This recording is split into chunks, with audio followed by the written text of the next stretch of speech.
Welcome back to the Growth Hack Franchise Marketing Unleashed. I'm Marcus, founder of AdCloud, where we help franchise owners ditch the fluff and build real empires.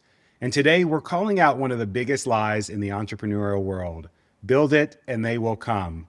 Nope, they won't. If that was the case, I'd have a lot of successful businesses outside of just a couple.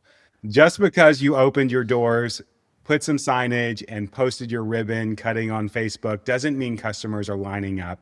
And if that stings a little, good. That means you're ready to actually grow. And with me, as always, is AdCloud's creative director, McKenzie. So let's get into it. All right, Marcus, let's start with this.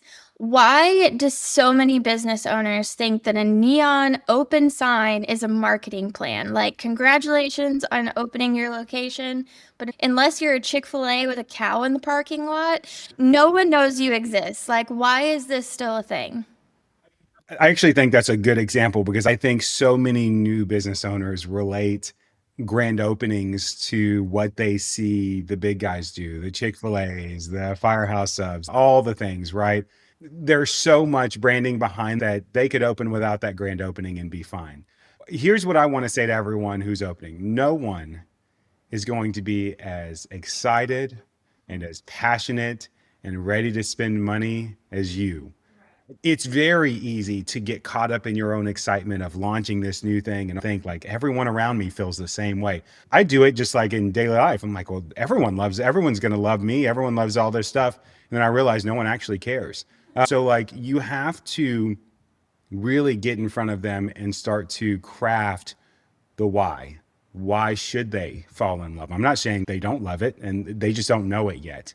But so many people think that if they just do the quick post and say, we're opening next Tuesday, it's going to be fantastic, come on by.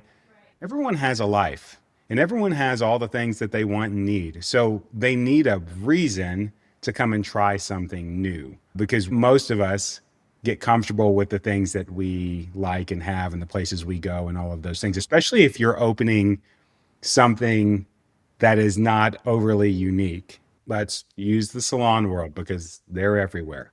I mean, that's one of those things where there's got to be a reason for the switch because you have to make the assumption that everyone that is seeing it already has someone doing their hair. Why should they come to you when they're already getting it done unless they got a botched job and they're on the hunt? No, and it does happen. It does happen to everyone, but that's the few, not the many. You really have to start to think, okay, how do I begin awareness? And awareness doesn't mean overselling in the beginning and trying to do all those things. Starting to get the word out about who you are, what you're doing, why it works, why it's better, most importantly, and why they need you. And if you can start those things early on and ingrain it and embed it into the consumer's mind, then when you open, that's when you have a line out the door. You have a wait list on bookings and you have all those things. And sometimes it's a little bit about faking it till you make it and creating a little bit of FOMO because naturally people are built to somewhat be followers. And if they think so and so is doing it, then they're all about it. And I'm not bashing it, but there's this whole new like head washing massage hair thing concept that costs a fortune. There was something on Instagram and everyone's like, oh, this is so cool. Why would I wash my own hair when I can go and get this done for $300? To each his own, but it was that same thing, FOMO of like, ooh, like, is this going to be life changing? Is this going to fix all my problems? Is this going to make my hair grow back or my grays go away or whatever? I don't even know all the benefits of it. I'm sure there's something. So I think power to all of you business owners who have started this hair washing concept. But every time I heard about it, it was because, well, I've seen it on Instagram. I saw it, and then next thing I know, it's popping up in my Instagram. And I'm like, I don't have enough hair it would be the fastest service ever, probably the fastest $300 I would ever spend. But if you can create that urgency and feeling of like, I need that versus I want that, that's when you start to see that success. So I know you always say that launch day isn't really the beginning, it's almost more of the result. So can you explain that in a way that makes people stop sort of romanticizing these ribbon cuttings? You see that on like, I don't mean to sound rude here, but like old school brick mortars, and they're like, come to the ribbon cutting. How can you explain that people have to change their thought process on that? Yeah, I mean, I think just don't put so much emphasis on ribbon cutting and the grand. Again, it's a nice memory to have. But if you are relying on that to bring thousands of people in the door, it's not going to happen. What most people don't see is for what we do for our clients behind the scenes is the 3 to 4 months leading up to that before you're opening your doors or whatever that is. Like that is where all the work, the blood, sweat, and tears are put in that, whether it's from our side or it's from the owner side and their staff side, guerrilla marketing, hitting the ground, talking with other owners around their space, 90 days strong. And then you have this successful, for example, we had one location that we just did this for, every owner that's opening, especially if you're opening brick and mortar, what's your biggest concern? Paying the bills, right? How quick can I turn a profit? How quick can I get to break even? Because that determines how long you have to self fund or how long your SBA loan may go for. And so when you're doing it, you have to think, okay, how do we get there? So our goal always in a pre launch is let's figure out a way to get to break even really quick in month one, maybe month two, no longer than month three. And that's what we focus on. We just launched one that hit break even month one, which is fantastic. I think their break even was somewhere in like the $30,000 range. But it was because there was so much work done of building prior to that launch and really sorting through and figuring out and getting people excited. Create the wait list, create the VIP list, all of those things so that people are like, oh, I've got to get it. I get these early entry offers and discounts and all the things. Don't wait until you're open and then be like, hey, come, because now you've got a 30-day cycle and you may not make anything for 30 days. But guess what's still due? Rent, staff. None of them are going to wait. They're going to be like, hey, pay me. I'm here giving my all. And so you need to be ready to start making money day one, not day 30. Do you run into a lot of owners not wanting to put that money out before they're open? 1000% of the time. 1000. They get into the mentality of like, well, I'm not making money, so I don't want to spend money. But what I would say is if you can either spend it now or you can spend far more later because you're going to have to pay all these things. Spend it now while you're not, because there's a lot of brick and mortars when you get in, they will comp and say, okay, we're not going to charge your like rent or we'll give you half off your rent until you actually open up officially to the market. So when you do that, you're getting a savings there anyway, but you need to front load to turn that profit to start to make some of those things back. You're going to spend it one way or the other. But what we tell our owners that do a good pre-launch are spending twice, if not three times the amount that they will spend post-open on marketing. We launched another one and their estimation, I think we started with a $1,500 ad budget. Month two was 3,000, month three was 6,000. And then we launched. So, I mean, like we tier it up because as you get closer, you want to make sure you have mass saturation and spend a lot. And then we dial that back naturally because now we're playing for the marathon. You should be prepared to invest really heavily. Whatever you think you're going to spend monthly post open, double or triple it in the first 3 months. And if you want real success, that's what you'll do.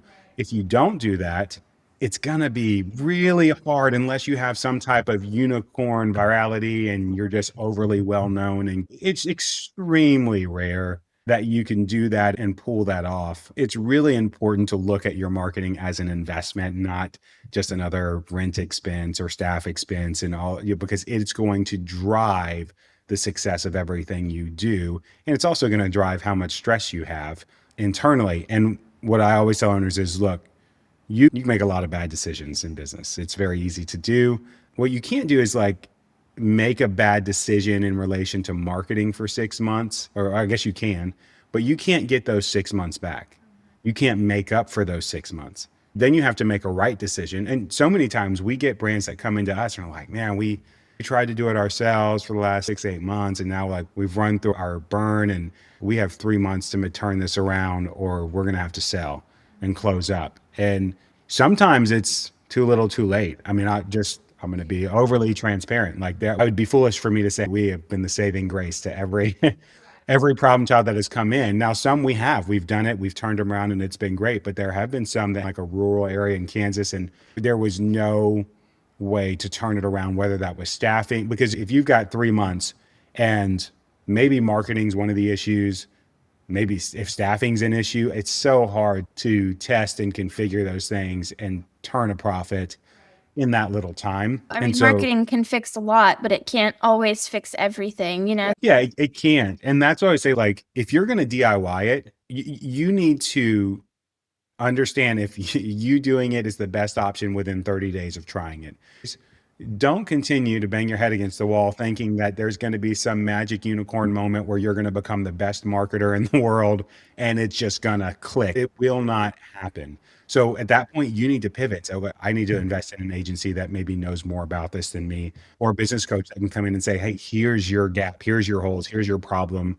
Those are the things that you have to start to look at really quickly, because you don't have an infinite amount of funding. Most small businesses, unless they have major backers and investors, do not have an infinite amount of funding where they can risk losing a year. Most fail in their first year. Arguably, most fail in their first 6 months. When you put that timetable on and you say, okay, this is it. Out of 12 months, I have to at least make probably 6 really good decisions to balance this out. And I think that's where everyone's hiccup is, because most of the time they try to save money by DIY, and it is probably one of the worst things that you can do. If you're trying to DIY to save money, then you've already made a bad decision. That should not be the reason that you do it. If you're going to DIY, it should be because you have a history in it, that you understand the market, that you've done it, or maybe this is your second location, right? I could see that. But if your decision to DIY is solely based on saving money, it's a terrible idea, because I've never to date seen it work with anyone who has tried it because of that purpose, because normally that's not their strong suit. Absolutely. And what about this? I am sure you've heard this several times. And obviously, this is specific to franchise locations. But what would you say to someone who says, but corporate is already doing the marketing? They're never doing more. The corporate is creating assets for you to use fridge and make your marketing a little easier, but you are still reliant to spend and to figure out. They're not local to you. They don't understand your local market, your demographic. I just had a call yesterday with a brand who, like, they're newer. They're probably 5 months open. And one of the first things they said, well, people keep they're coming in when we try to sell them membership, or when we're making the sales calls to them, they're like, oh no, I'm too far away. This has been going on for 5 months. Now, call me crazy. I would immediately say, well, obviously we're marketing outside of the radius, right? Like, that's a fairly simple adjustment and fix to say, okay, well, if 90% of the people are saying, hey, this isn't close enough for me to be willing to buy a membership and drive in, then we need to shrink that radius. But so many people go and they're like, I want a 15, 30-mile radius. I want everyone. I want everyone in Tennessee to come to my business. And that's just not realistic. Most of the people that are going to come are within a 5 to 7 mile radius. It's those things, right? We can't get those 5 months back, but we can fix it going forward. But it can be those little kind of like silly things where you're like, why didn't anyone pick up? Data and consumer feedback are the top trends you should be following. So many people are afraid to poll their clients and customers. I don't know why. Just ask. People are used to it. Just ask and say, like, what do you like? What don't you like? If you came in and you didn't buy a membership and it's been like a couple weeks and you still didn't buy, you're probably not going to buy. You might as well, at that case, at least create some value out of them and say, hey, what was the problem? Why didn't you buy? Was it the staff member? Was it the pitch? Was it the pricing?